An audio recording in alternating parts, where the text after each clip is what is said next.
Hello and welcome to another Ride with the Revel video. I am the Revel, and Biosphere has graciously lent me Edna, his Revel 500. Let's hope I actually get this in the right view here. Just go up and down that way. That's better. So he graciously lent me his Revel 500. I'm going to do not a review video because I haven't ridden enough to do an actual review. I'm going to do a first impressions video. Not really first impressions, I have ridden a bit, so it's sort of just a regular impressions video. So he has done some modifications. You can see he's got a rack on the back that's homemade. He made that himself. It's not bought. You can't buy that anywhere.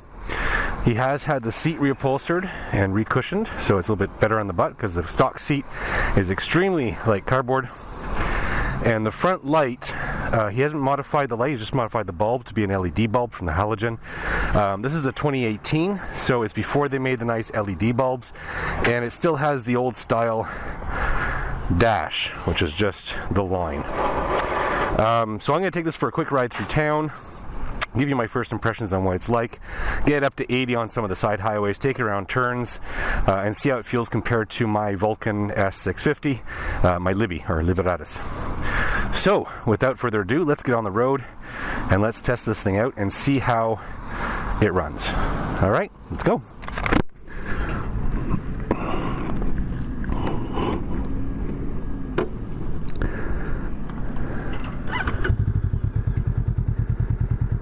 So first off, I noticed that this bike is a little bit smaller than my Vulcan. The tank itself is a little bit smaller. The dash is definitely smaller, not enough information on the dash.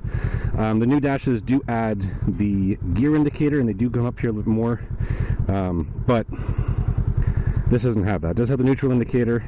When you put on your lights, it does a little double flashy, which is kind of confusing, because the same thing happens when you put on your hazard lights. So I don't know which direction I'm turning, just that I am turning, that my signals are on. It has your ABS. This is an ABS bike, just like my Vulcan 500 is. Gives you the time, the total kilometers, trip A, trip B, total. So that's all you have is a trip A, trip B, trip total. You don't have range, you don't have average kilometers per liter. You don't have any of that indications on this. You do have the time, you do have a clock. You do have your miles per hour that you're going, or kilometers per hour you're going, and you do have your tank, how much tank is full. So let's get her going here and see how this bike rides.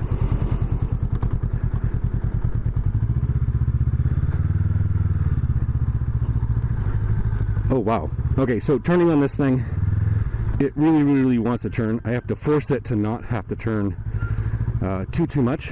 So it's like it really wants to turn at slow speeds.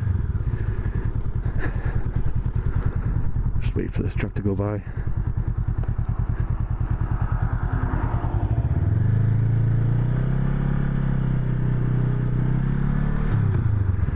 So one thing to know about this bike, it is standard peg position.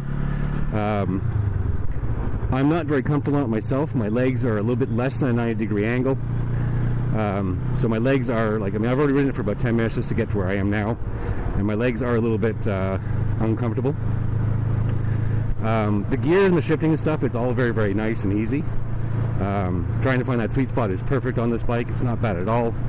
Throttle, Eric fixed his throttle control recently, so he doesn't have that quarter turn throttle response, throttle delay. Rides quite nicely. It's got some pep to it. Oh, it looks like I gotta stop. So despite it being standard, the controls are easy to get to, even with my big thick boots. I'm able to shift gears no problem at all. Braking no problem at all. I would like to know what gear I'm in at times though, although it's not really a necessity. It is something nice to have. And I must say, I rode this bike with the seat before it got recushioned, and I'll tell you, my butt is actually quite comfortable on this, so definitely get your seat redone. Just going to travel through town here. So this thing does have rounder mirrors. They have round mirrors, circular mirrors, compared to the bigger mirrors of the Vulcan that I have. But they're nice. I can see behind me. I do have to tuck in a bit at some point.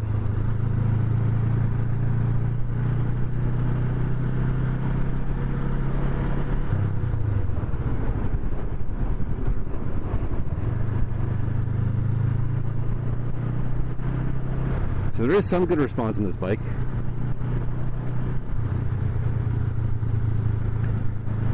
Me being 6 foot, 290 pounds, the standard peg position and the low seat height of this particular bike, it's not very comfortable, to be honest. Oh, I'm in neutral. There we go. I'm pretty sure a person who's a little bit shorter, probably between like 5'5" and 5'9", maybe 5'10" at most, would probably be very comfortable on this bike. But for the bigger guys, 5'11", 5'10", 5'11", 6 foot and up, I can see this bike being very, very uncomfortable unless you get the forward peg kit. I think it's about $400.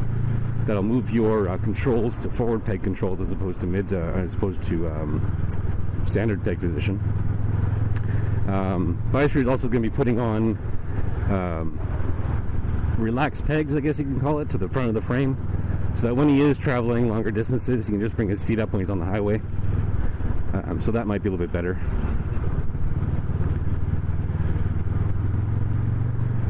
A little twitchy at, not twitchy, a little bit jumpy at lower RPMs. That's the thing this thing doesn't have either that I'm used to, is having a tachometer to see where your revs are at. So I do know that the Revel 1100 has a tachometer, as well as a gear shifter indicator and a nicer dash. The Revel 500 does not have this yet. Even the newer ones do not have that.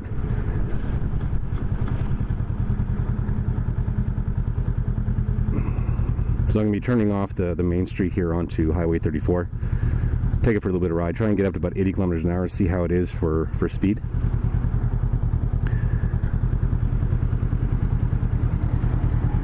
Like this is rated as a very good beginner bike, and I absolutely agree with it. It is a very good beginner bike, but not for those who are, like I said, if you're 5'11". Oh, give me a second to turn, because this thing is very, very. I got to push to turn. Oh God, do I ever? Not used to that. I'm used to just leaning the bike to turn. That's the nice thing about the Vulcan, is you just have to lean. This one you do have to forcefully push. But it's not too bad. It's not as bad as some of the other motorcycles I've heard of that are just, you have to really, really push around corners. Well, this sounds nice, cruises nice. I don't feel any shake at all.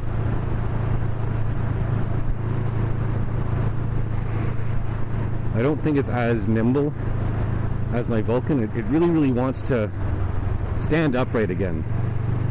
Like, you have to really, really force it to turn.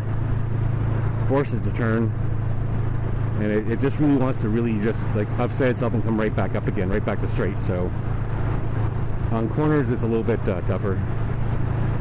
And Biosphere does describe it as being just a little bit tough to or exhausting. If he's doing a lot of turns and stuff, he ends up getting quite exhausted. It is a lot of work. Let's bring it up to 80.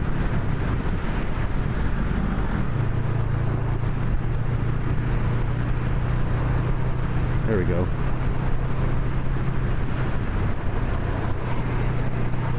Now I think I'm in 5th. Yeah, I'm in 5th gear. So let's see if we can get a little bit past 80 here. Oh wow. Okay, that throttle response is extremely low. Extremely low. Like it's just like it's got no balls. Try that again here. Even going down a hill. Wow.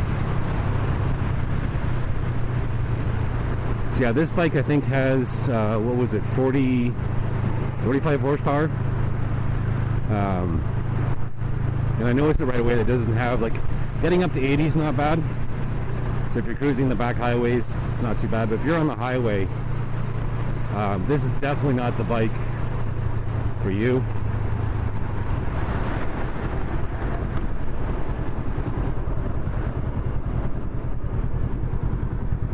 Oh geez, I have to push it really hard to make it not want to turn further. Like it really, when you end up going on an angle like that, it really wants to turn. It's not like I'm pushing to counter steer, I'm pushing to make sure it doesn't turn too far. If you know what I mean. Like it's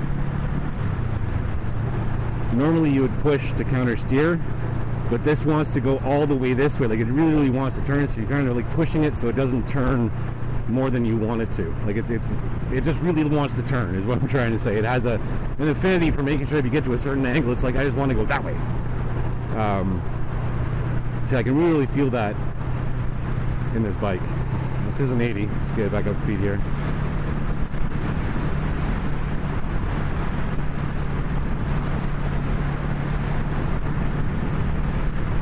And I noticed the throttle as well on these bikes.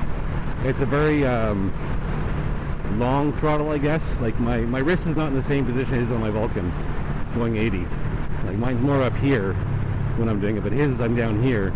And I can see what he means when he has to go to 100. He's got to really, really pin it and make his wrist go down a lot further. So we're coming up to some turns here.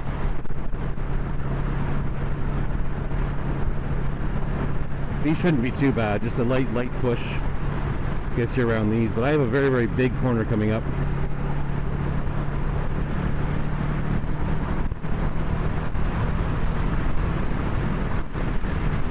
We'll see how it fares.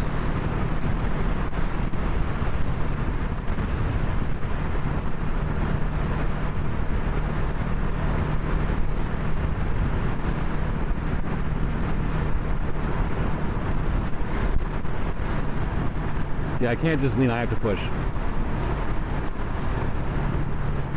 Just a little bit. This is more of a wider turn. It's not as sharp as like an off-ramp or an on-ramp. But you do have to push. Now for these broader pushes, it's not that it wants to turn. This is actually counter steering. It's more at the slower, if you're going to be turning a sharp turn to turn on another road, like a 90-degree turn.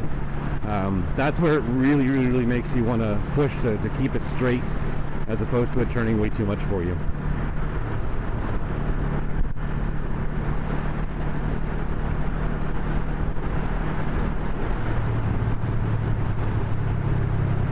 I'm just going to bring it down a little bit slower here because we're going to enter a 60 zone. Oh, not yet. Don't want to bug the guys behind me.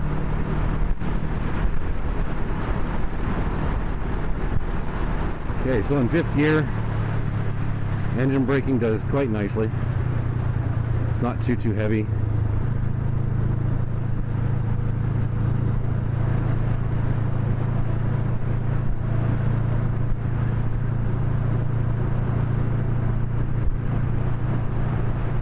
And even just going straight, if I just lean a bit, it really wants me to be going straight.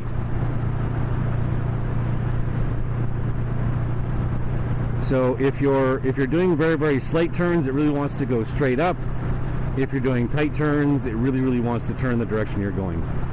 So you got to really learn how to counter steer your bike with this particular model.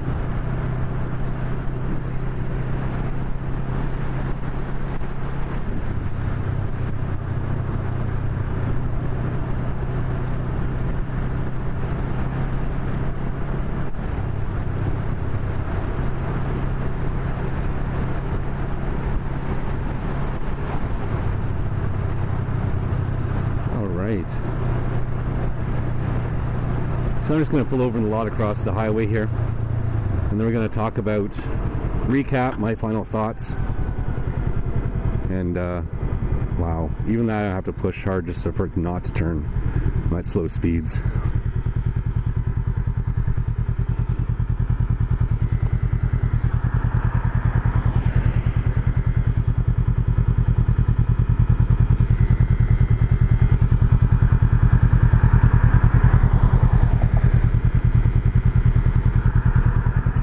Just waiting for traffic to subside so I can get across.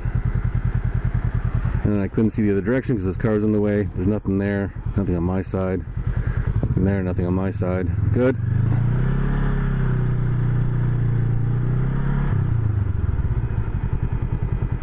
Yeah, see, I gotta really push to make sure it doesn't turn too much at this point. Alright, so we're back where we started. Let's take a quick look at the bike. Okay, so again, this is a standard peg position bike, and the way that I sit on it, my feet are at like an 80-degree angle, not 90, so my legs get really, really sore. Like my legs come up and then go down. So my legs are almost up above the tank type of thing. It's like riding a little mini bike for me, right? It's a smaller bike compared to my Vulcan S650.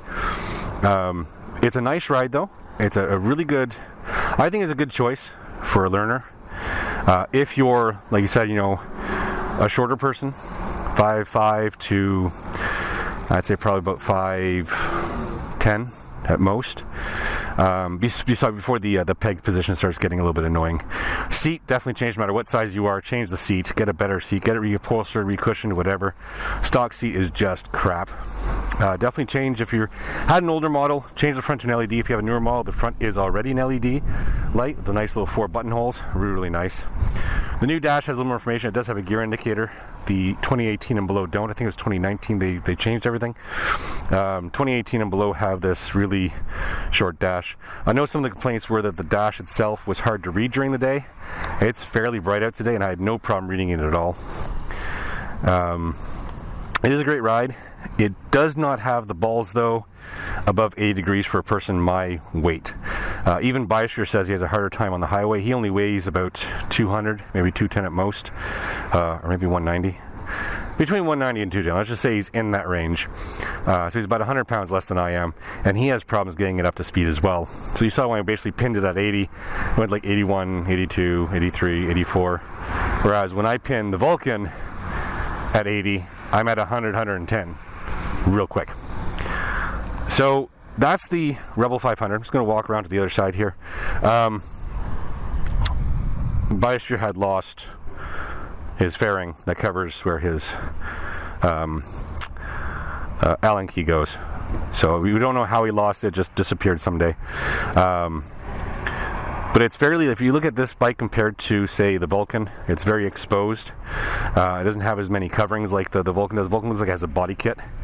But this particular bike, the Honda Revel 500, is so popular. They have so many aftermarket kits for this that you can put on a body kit.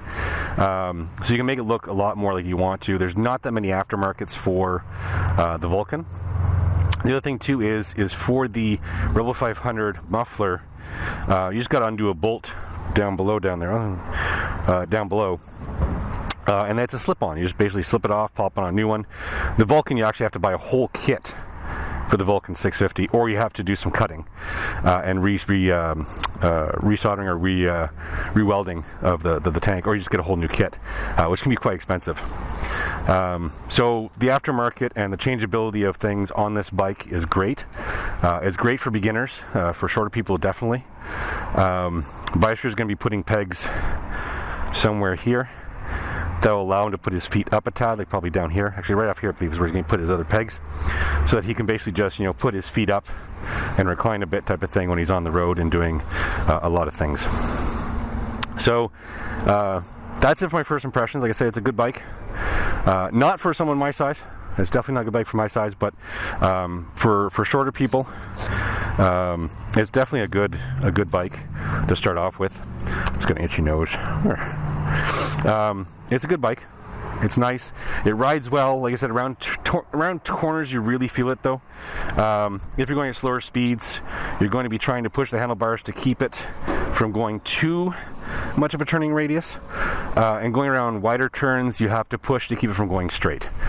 So with this bike, there's no like 50%. It's you go straight or you turn real quick. So you got to use your handlebars and your counter steering to fight against that. So you're constantly fighting with the bike. That's the only thing I really don't like about it, other than the fact that it's standard and it's my legs are kind of cramped. But if I was shorter and I could fit on this bike, I still think that turning problem would be a real pain in my ass. Or pain in my butt, because it'll wear you out quickly, especially if you're doing a lot of country roads. You're doing a lot of turns back and forth. Like I said, Biosphere complains after a day of riding that he's really sore upper body because he's constantly battling the bike back and forth to make turns. But other than that, it's a great bike. I almost bought this one. Almost bought it at the same time that around the same time Biosphere bought his. Actually, he bought it 2018. I was going to buy it 2019. but I'm glad I decided against it. I'm glad I went with the Vulcan, only because after riding his bike a little bit more, I finally realized that some of those issues are a bit of a deal breaker. Like, I didn't want to, I do a lot of long distance riding because I ride from my place over in Montreal to Biosphere's place, so I'm putting in at least 220 kilometers a weekend, and that's just going from there and home, and we usually ride a lot here, whereas he'll ride to the shop and he'll do a couple of rides here and there, but not as much as I ride. So for him, it's not too bad. He says about after an hour or so he starts to get sore with his legs. He's 5'11", I believe. So yeah, so keep those things in mind if you're looking at this bike. Again, this is not a full review. I haven't ridden it for a very long time. I don't have much more to say about it. But if you like this kind of content, please, by all means, like and subscribe. Put your comments down below what you thought of the bike, what you think of the bike. If you have your own Revel 500 and you drive it, let me know what you think. And until next time, stay healthy, ride safe, and we'll see you in the next.